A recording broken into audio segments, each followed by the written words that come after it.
आणि मराठी इयत्ता 3री।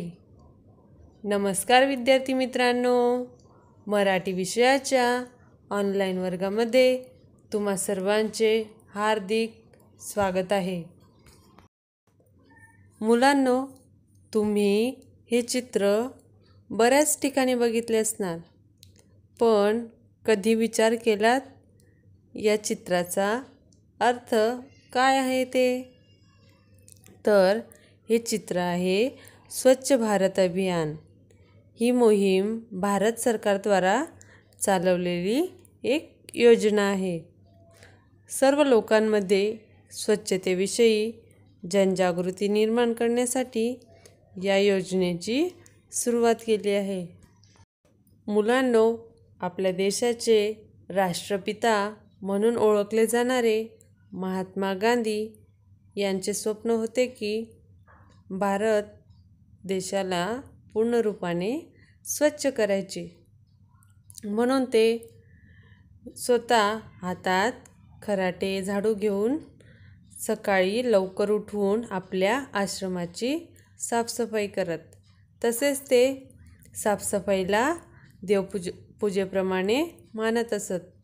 ते लोकांना सांगत की हातात झाडू खराटे घेऊन आपला देश स्वच्छ करूया आणि सगळ्या आजारांना दूर करूया।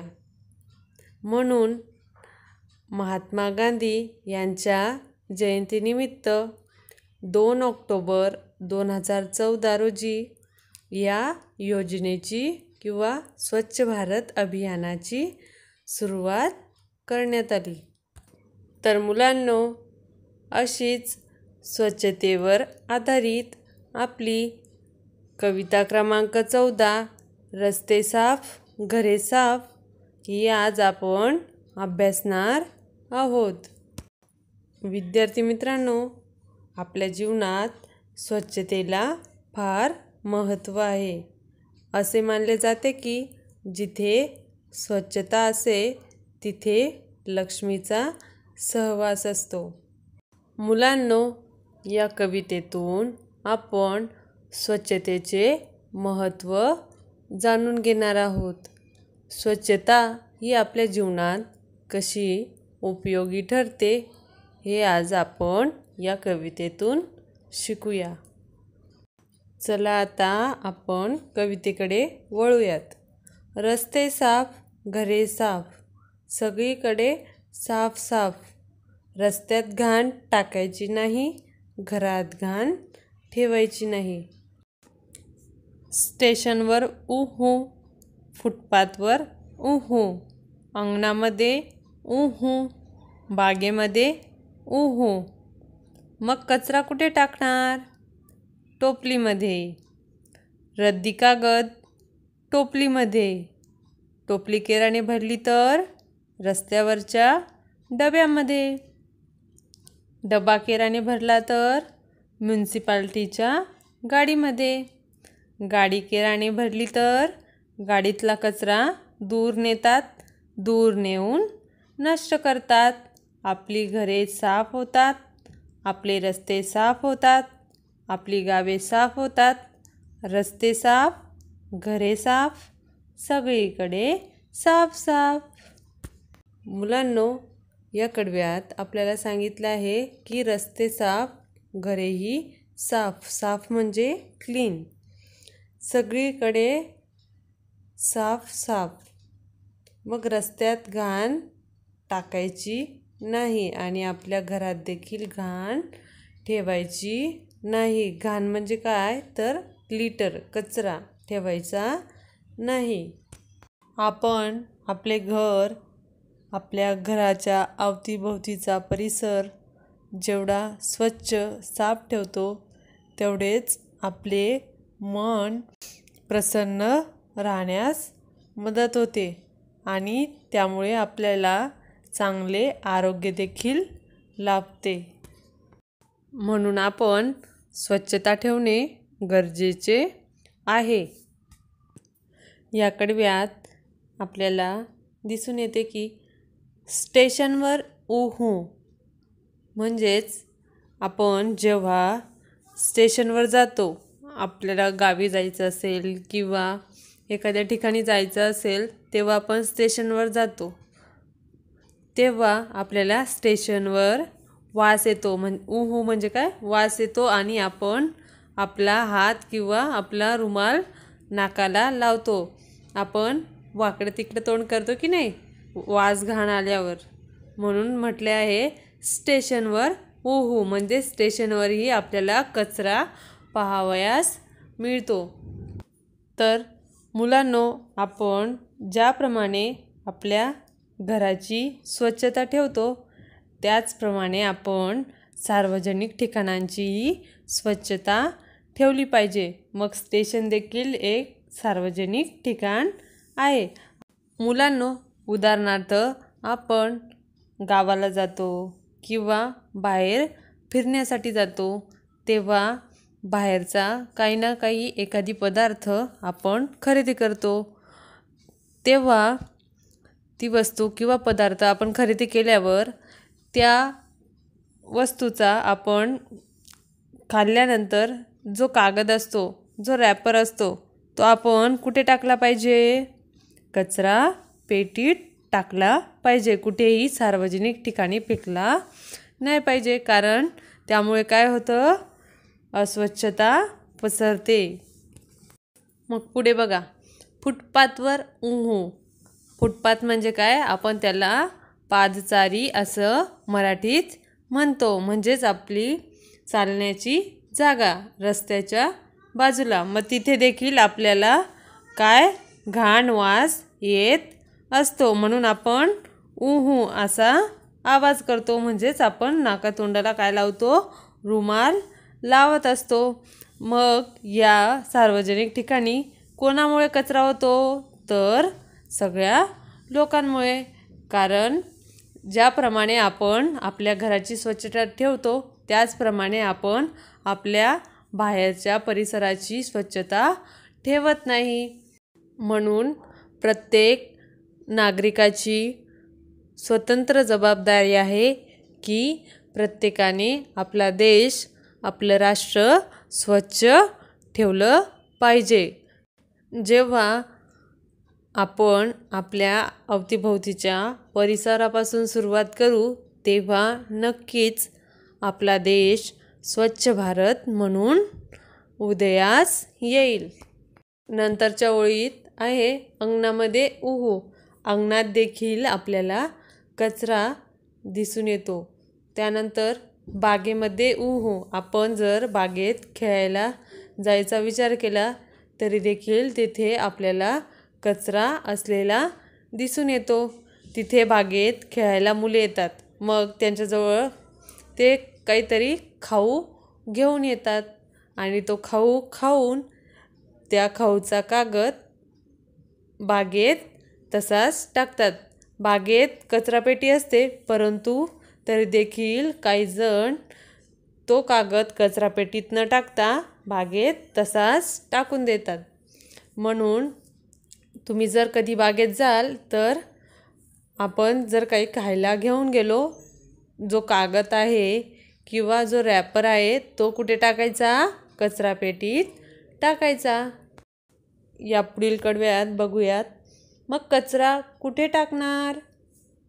तर कचरा टाकायचा टोपलीमध्ये. टोपली म्हणजे बास्केट, आपण तिला डस्टबिन देखील म्हणतो. मग रद्दी कागद देखील टोपलीमध्ये. टोपली केराने भरली तर रस्त्यावरच्या डब्यामध्ये. मग मुलांनो, जर आपल्या घरातील डस्टबिन भरली किंवा आपल्या घरातील टोपली भरली तर आपण आपला कचरा आपल्या सोसायटीच्या खाली जो डबा असतो त्यात टाकतो. मग बघा, चित्रात दाखवल्याप्रमाणे तो मुलगा रस्त्यावरच्या डब्यात काय टाकत आहे? आपल्या टोपलीतील कचरा टाकत आहे. मग आपल्याला या कडव्यात आपल्या घरातील कचरा कुठे टाकायचा ते सांगितलेले आहे. मग मुलांनो, आपल्याला पाठात सांगितले की कचरा कुठे टाकायचा? टोपलीमध्ये, आणि रद्दी कागद पण टोपलीमध्ये. मग टोपली केराने भरली तर रस्त्यावरच्या डब्यामध्ये. मग पुढे बघा, डबा केराने भरला तर कुठे टाकायचा?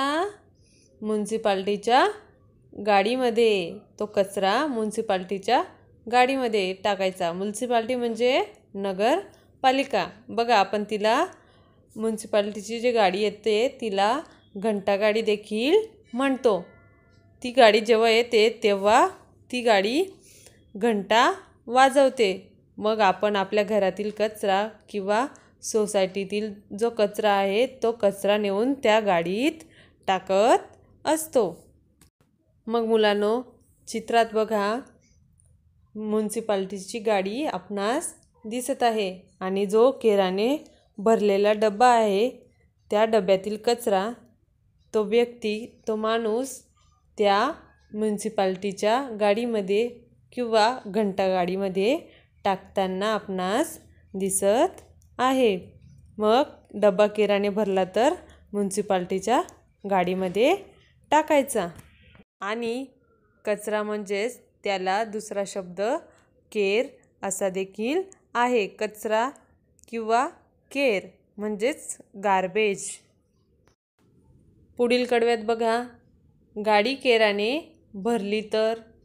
मग ती म्युन्सिपाल्टीची गाडी केराने भरली तर, कचऱ्याने भरली तर काय करायचं? मग गाडीतला कचरा दूर नेतात. त्या गाडीतला कचरा काय करतात? दूर नेतात, म्हणजे फार अवे. दूर नेतात आणि दूर नेऊन तो नष्ट करतात. तो कचरा नष्ट करतात. म्हणजे नष्ट करणे म्हणजे टू डिस्पोज ऑफ.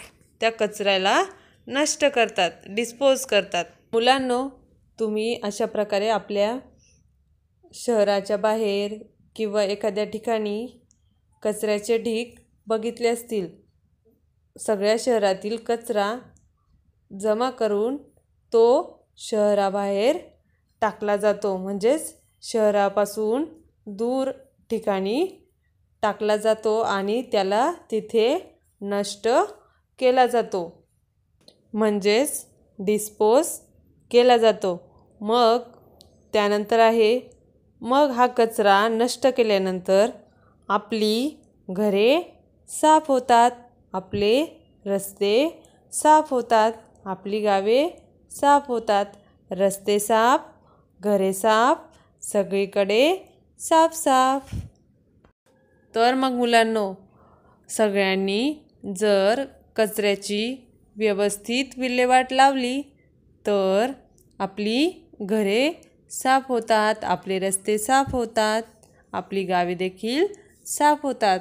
मग रस्ते साफ, घरे साफ, सगळीकडे साफ साफ.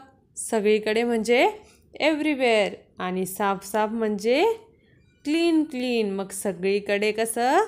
साफ साफ. तर मग मुलांनो, आपण कुठेही असो, घरात किंवा शाळेत किंवा सार्वजनिक ठिकाणी, तर कचरा कुठे टाकायचा? कचरा पेटीत किंवा डस्टबिनमध्ये. कुठेही घाण करायची नाही. तर अशा प्रकारे मुलांनो, आज आपण आपला पाठ क्रमांक 14 रस्ते साफ, घरे साफ येथे अभ्यासलेला आहे. पाठावर आधारित काही शब्दार्थ येथे आपण आता वाचूयात. शब्दार्थ ग्लोसरी. पहिला आहे साफ, क्लीन. 2 रस्ते, रोड्स. 3 घाण, लिटर. 4 टोपली, बास्केट. 5 कचरा, गार्बेज. 6 दूर, फार अवे. 7 नष्ट करणे, टू डिस्पोज ऑफ. धन्यवाद.